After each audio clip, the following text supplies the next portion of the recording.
اور اس میں خواتین ہے، اس میں مرد ہے، اور یہ ینگ لوگ ہیں 30s 40s میں.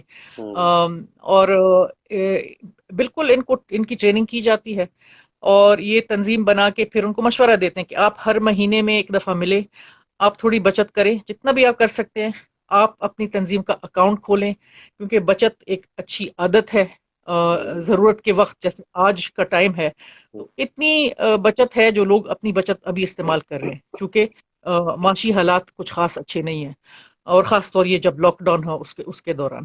پھر یہ ہوتا ہے کہ وہ اپنا لیڈر چنتے ہیں، تو وہ بیٹھ کے مشورہ کرتے ہیں کہ یہ جو آدمی ہے یا یہ جو عورت ہے اس پہ ہمارا اعتماد ہے، یہ ہماری نمائندگی کر سکتا ہے یا کر سکتی ہے، اور یہ جو ہے یہ ہمیں آگے لے جا سکتا ہے. تو وہ جو لیڈر چنتے ہیں اس لیڈر کو بھی ہم پھر ٹرین کرتے ہیں کہ آپ نے تنظیم کو کیسے چلانا ہے.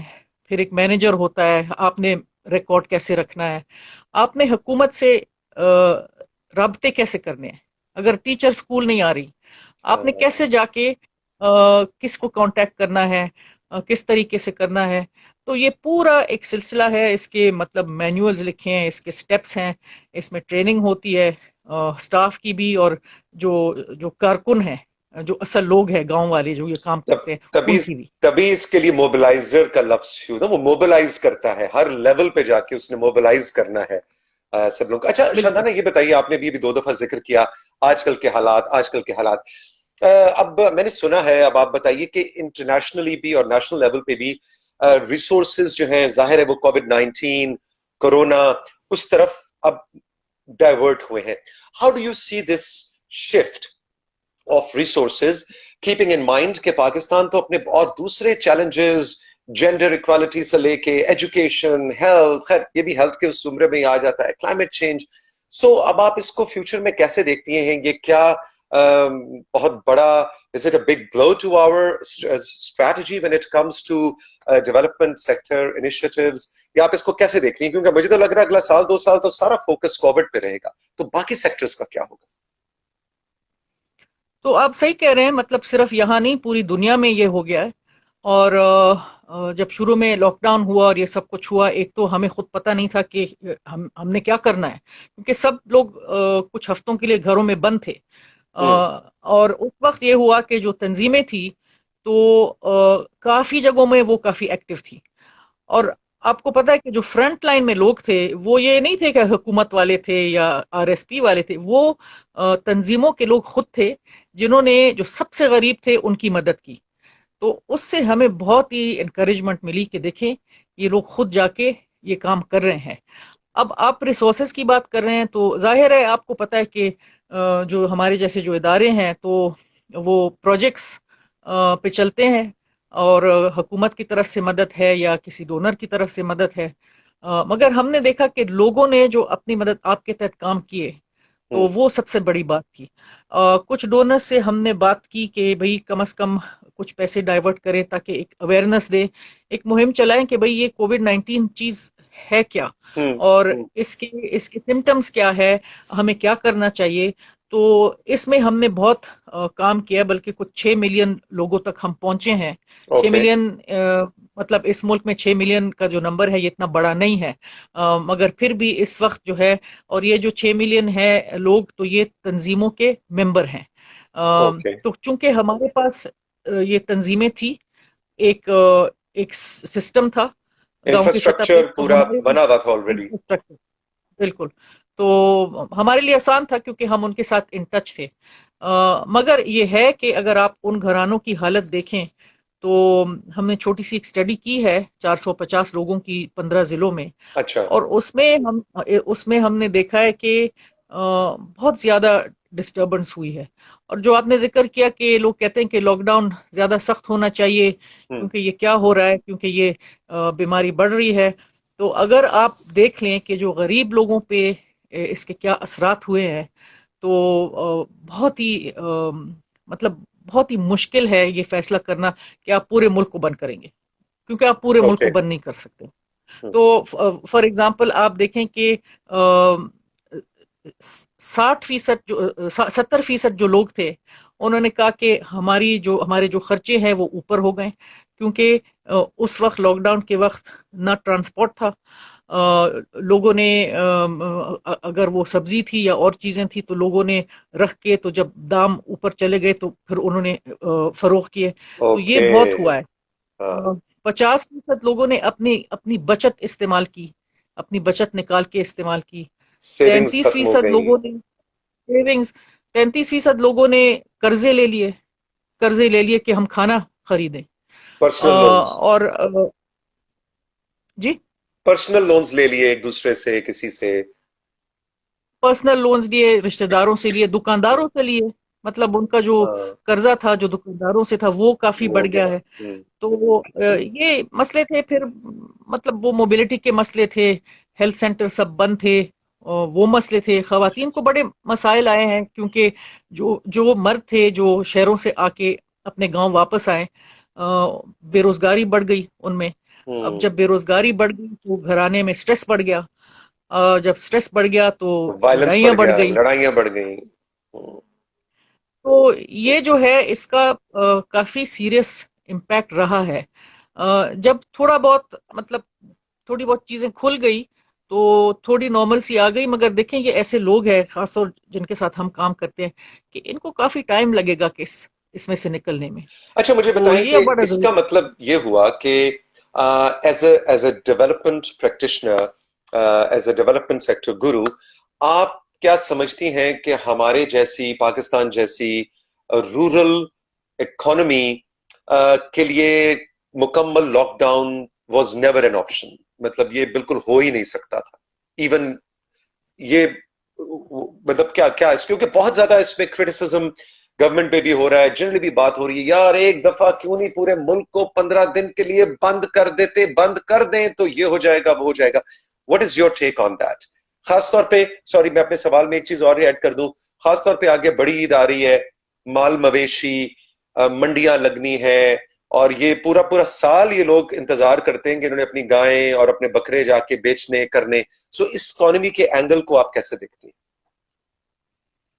یہ تو بہت مشکل سوال ہے.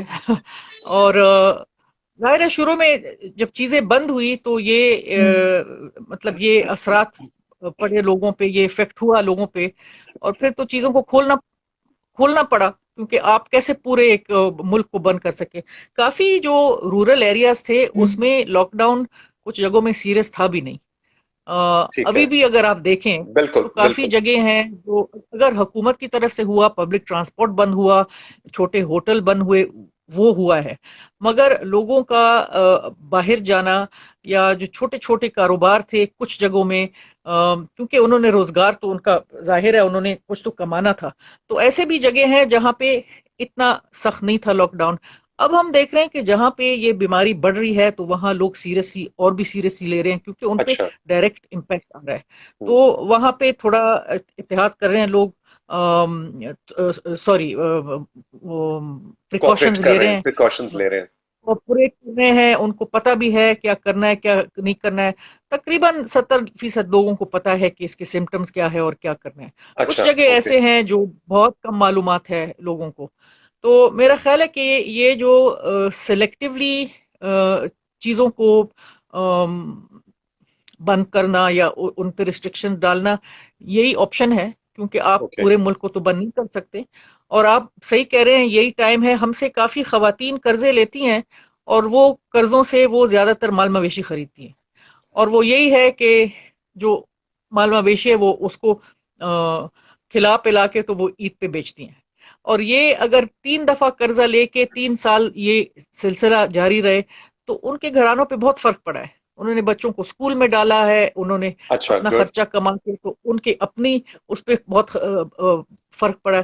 تو اب اس وقت جو ہے یہ جو آپ نے منڈیوں کی بات کی تو یہ تو ان کے لیے بہت ضروری ہے کہ اس لیول پہ کم از کم گاؤں میں یہ اپنے جانوروں کو بیچ سکیں. تو یہ بڑا مشکل ہے کیونکہ مطلب اس کا امپیکٹ بہت برا تھا. اور میرا خیال ہے کہ ہمارے پاس کوئی چوائس نہیں ہے، کچھ نہ کچھ جگہ بند رکھنی چاہیے. اب جہاں پہ زیادہ لوگ سلیکٹو آتے لاک ہیں ڈاؤن. اور ایسے مزوں کے لیے آتے ہیں تو جیسے شادی ہالز ہیں، اب آپ شادی ہالز کو بند رکھیں تو اٹ میک سینس کہ آپ شادی ہالز کو بند رکھیں. مگر کافی جگہ ہیں یہ بھی ہے کہ لوگ جب سمجھتے ہیں تو تب کوآپریٹ کرتے ہیں، مگر یہ بڑا چیلنجنگ ہے، بڑا شاندانا، چیلنجنگ ہے۔ کتنا عرصہ ہو گیا آپ کو اس دشت کی سیاحی میں؟ کتنے عرصے سے ڈیولپمنٹ سیکٹر کے ساتھ آپ جڑی ہوئی ہیں؟ میرے تو ابھی 28 سال ہو گئے، ماشاء اللہ۔ اور میرا خیال ہے کہ میں بہت خوش قسمت ہوں، کیونکہ میرے جو استاد ہے جنہوں نے مجھے ٹرین کیا ہے، اور لٹرلی گاؤں میں ٹرین کیا ہے کہ یہ کیا کیا سسٹم ہے، شعیب سلطان صاحب جو ہمارے کیا چیئرمین بات ہے، ہیں، کیا بات ہے! اور ہی از ویری ویل نون، صرف پاکستان میں نہیں مگر پوری دنیا میں، خاص پوری طور دنیا ہمارے میں ان کا ریجن میں۔ نام ہے، بالکل بالکل۔ وہ میرا خیال ہے کہ میں ان میں سے ہوں جو خوش قسمت ہے کہ ڈائریکٹلی ان کے ساتھ آپریشنل لیول پہ بھی میں نے کام کیا ہے، اور شاندانا، یہ بہت سارے بتائیں، کالیگز ہیں، جی جی جی جی، پلیز پلیز پلیز تو کنٹینیو۔ بہت سارے کالیگز ہیں جن سے میں نے سیکھا ہے، کیونکہ یہ ایک ایسی فیلڈ ہے کہ آپ سارا وقت سیکھتے رہتے ہیں، کچھ نہ کچھ نئی بات، کچھ نہ کچھ نئے لوگ، کچھ نئی ٹیکنالوجی، کچھ نئے چیلنجز۔ تو یہ ایسی چیز نہیں ہے کہ بس آپ نے گھر بنانا ہے تو آپ نے دیواری ہاں، کھڑی کر کے، تو ایسی بات نہیں ہے، کیونکہ ایگزیکٹلی۔ آپ کا کام ایک سوشل کام ہے، لوگوں کے ساتھ کام ہے۔ اور خاص طور پہ یہ بھی ہے کہ پاکستان کا جو رورل پاکستان ہے جنرلی، وہ بھی ڈائنامکس اس کے اتنے، مثلا رورل سندھ میں کام کرنے کے تجربے کے بعد ضروری نہیں کہ آپ رورل گلگت بلتستان میں وہی اسٹریٹجی امپلیمنٹ کر سکیں۔ بلوچستان کا بالکل بالکل پنجاب سے رورل ڈائنامکس بالکل فرق ہے۔ تو یہ بھی میرا خیال ہے ایک بہت بڑا فیکٹر ہے، وہ پریکٹیشنرز آپ جیسے جو پاکستان میں کام کرتے ہیں، کہ پاکستان میں بھی 5-6 مختلف طرح کا رورل ڈائنامکس ہیں۔ یہ بھی بہت بڑا چیلنج ہے۔ بالکل، یہ جو R S P network ہے جس میں میں ہوں، تو اس میں 9 رورل سپورٹ پروگرام ہیں، اوکے، جس میں نیشنل ایک رورل سپورٹ پروگرام ہے، بلوچستان ہے، سرحد ہے، سندھ میں 2 ہیں، آغا خان رورل سپورٹ پروگرام ہے۔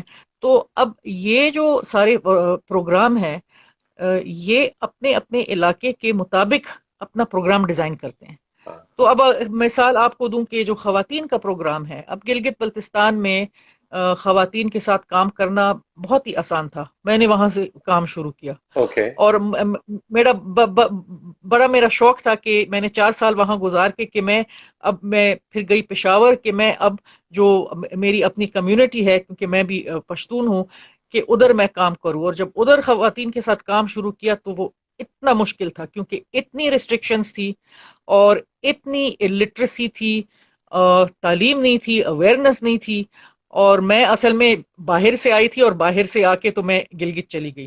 تو جب میں اپنے علاقے میں گئی تو مجھے سمجھ آیا کہ یہ تو بہت مشکل کام ہے، یہ جو گلگت بلتستان کے لوگ ہیں یہ تو بہت اور طرح کے لوگ ہیں، ان کا ایکسپوجر ہی کچھ اور ہے۔ بالکل تو بالکل۔ چیلنجز تو ہیں، مگر خواتین بہت آگے گئی ہیں اس کام میں۔ ان کو آپ موقع دیں اور تھوڑی سی سپورٹ دیں، تو جب وہ اکٹھی ہوتی ہیں، ہوں تنظیم ہوں کی ممبر بنتی ہیں، ہوں۔ تو انہوں نے تو بہت شاندار کام کیے ہیں۔ اچھا شاندانا، ایکسکیوز می، یہ بتائیے کہ آپ شاندانا ان ڈیولپمنٹ پریکٹیشنرز میں سے ہیں جو کلچر کی بہت زیادہ بات کرتے ہیں۔ کلچر کلچر کلچر کلچر بہت امپورٹنٹ ہے، کلچر کی اسٹرینتھ۔ مجھے آج ذرا یہ بتائیے کہ وائی کلچر؟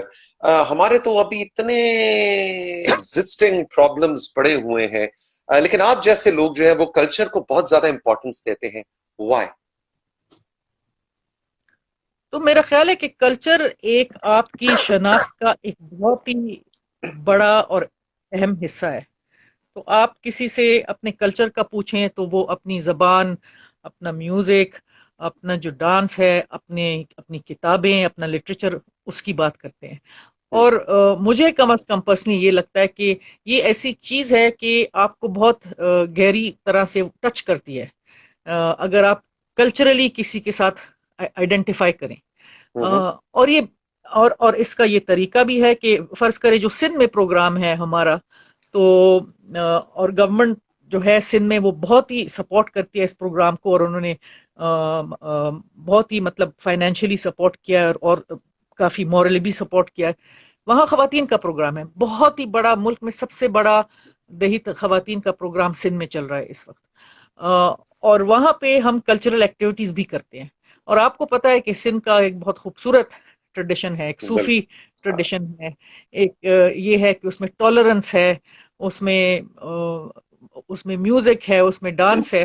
تو کافی ہم یہ کرتے ہیں کہ اپنے جو کام ہے اس کے ساتھ ساتھ یہ بھی چلتا ہے. کلچرل ڈیولپمنٹ کے لیے ہم اتنا نہیں کرتے ہیں، مگر ہم لوگوں کو انکریج کرتے ہیں کہ جب وہ اکٹھا ہو اور ایک ٹریننگ ہو یا کچھ ہو تو شام کو کچھ پوئٹری ہوتی ہے، کچھ میوزک ہوتا ہے. تو اس سے میرا خیال ہے لوگوں کے درمیان جو فاصلہ ہے وہ کم ہو جاتا ہے. ہوں. ہوں. لیکن ہم نے یہ دیکھا کہ پچھلے 20-30 سال میں جو اس طرح کے چیلنجز سے خاص طور پہ ہمارا خیبر پختونخوا گزرا، وہاں پہ ہمارے کے پی کی شاعری، میوزک، ڈانس، یہ سارے جو کلچر کے ڈفرینٹ شاخیں ہیں، وہ بہت بری طرح سے متاثر ہوئی. Do you see a return in KP when it comes to cultural activities and cultural ownership? لوگ کر رہے ہیں جی پرائیویٹلی، مگر میرا خیال ہے کہ حکومت نے اس میں اور بہت کام کرنا ہے. کیونکہ یہ ہے، ابھی بھی یہ ہے کہ اگر آپ کالجوں میں دیکھیں یا اور پبلک جگہوں میں دیکھیں تو لوگ تھوڑا جھجکتے ہیں. اور یہ جو ہے یہ بڑا بڑا ڈسٹرکٹیو رہا ہے ہماری سوسائٹی کے لیے اور ہماری فیملی لائف کے لیے، کہ آپ کا ایک خوبصورت کلچر ہے اور آپ اب کیا کوشش کریں کہ آپ کوئی اور چیز بنے، آئی ڈونٹ نو کہ کیا چیز. اور دس تھنگ از ویری انہیلتھی، اور یہ تو 40 سال سے ہم پہ یہ جو ہو رہا ہے، یہ جو جنگ کے ساتھ ایسوسیٹڈ ہے یہ ساری چیزیں، تو یہ تو بڑا انہیلتھی ہے اور اس کے بہت ہی گہرے اور بہت ہی برے اثرات رہے ہیں. یہ تو ہے. تو بہتری، ڈو یو سی رے of hope? Do you see things going towards betterment? ٹھیک ہے، آپ نے کہا گورنمنٹ کو بہت سے اس پہ کام کرنا ہے، لیکن should I be optimistic about it for future? I think people are the ray of hope. There are a lot of people, there are a lot of poets, writers, singers who have resisted this. There are a lot of them who have left Pakistan because they were under threat. But there are a lot of them who stand up to it. Now we have to have hope, because if we don't have hope, then we don't have anything. So I True. think that this is an important part of our living here with some meaning.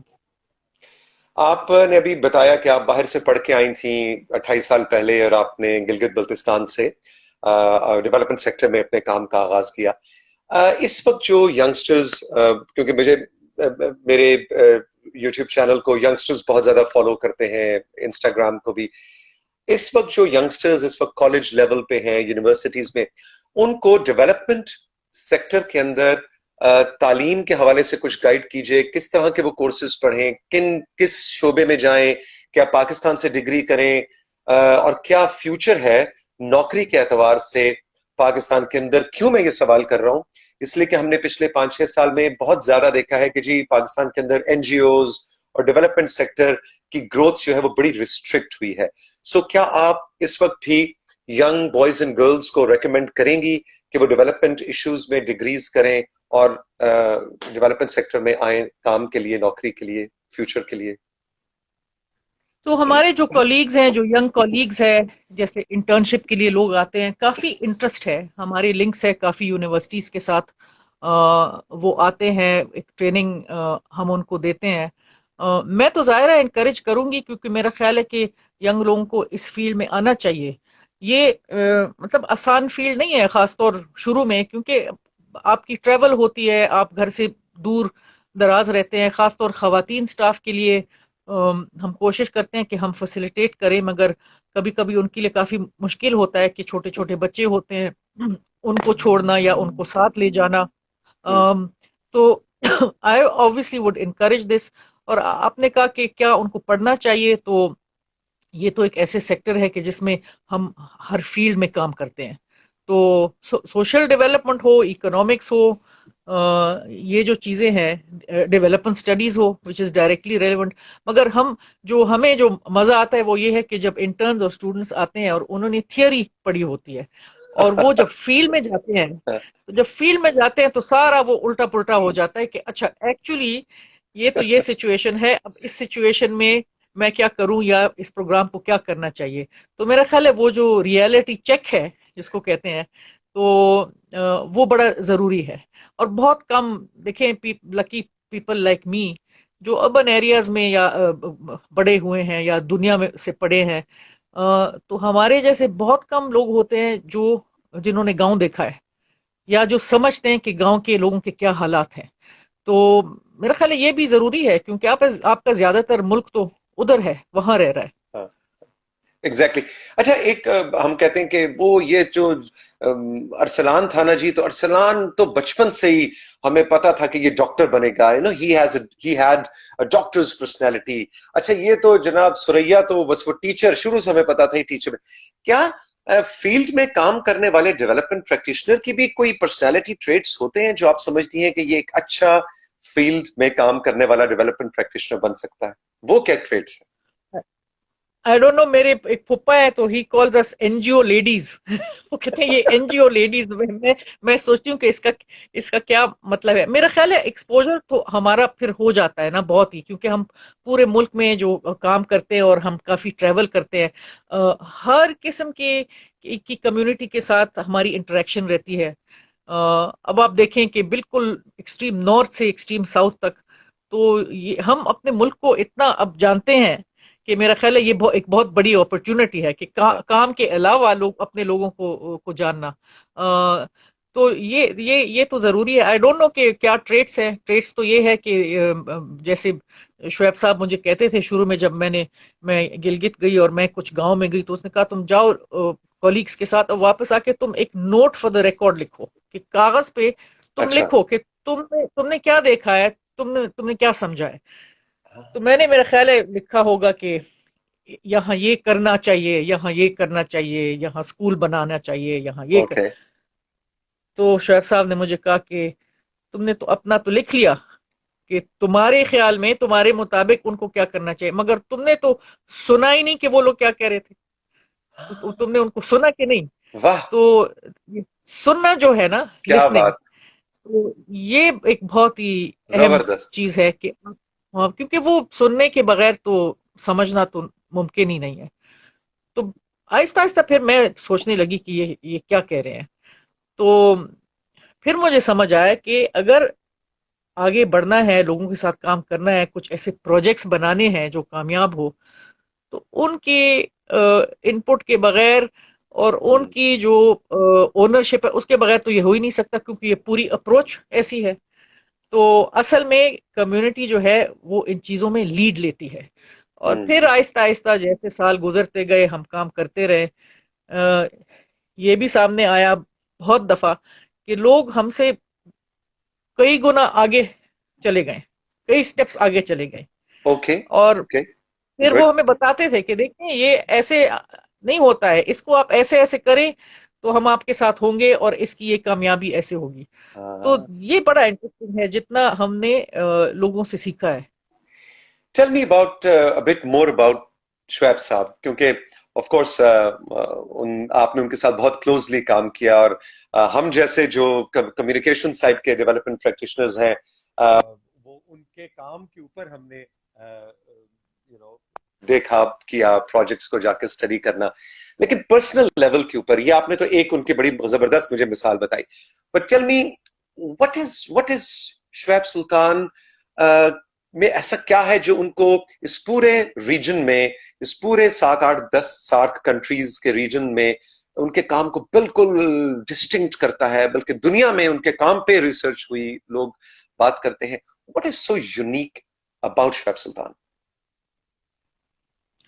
میرا خیال ہے کہ ان کی ایک بنیادی ایک یقین ہے، ایک بلیف ہے کہ لوگوں میں چاہے وہ جتنے غریب ہو، جتنے پسماندہ علاقے میں وہ رہتے ہوں، کہ لوگوں میں ایک صلاحیت ہے. ہر ایک عورت، ہر ایک آدمی میں ایک صلاحیت ہے کہ وہ اپنی زندگی کو بہتر کرے. اور آپ نے ان کے ساتھ بیٹھ کے ان کو صرف یہ موقع دینا ہے کہ اس کو، مطلب وہ جو صلاحیت ہے اس کو کیسے اجاگر کرے، اوکے. کیسے اس کو آپ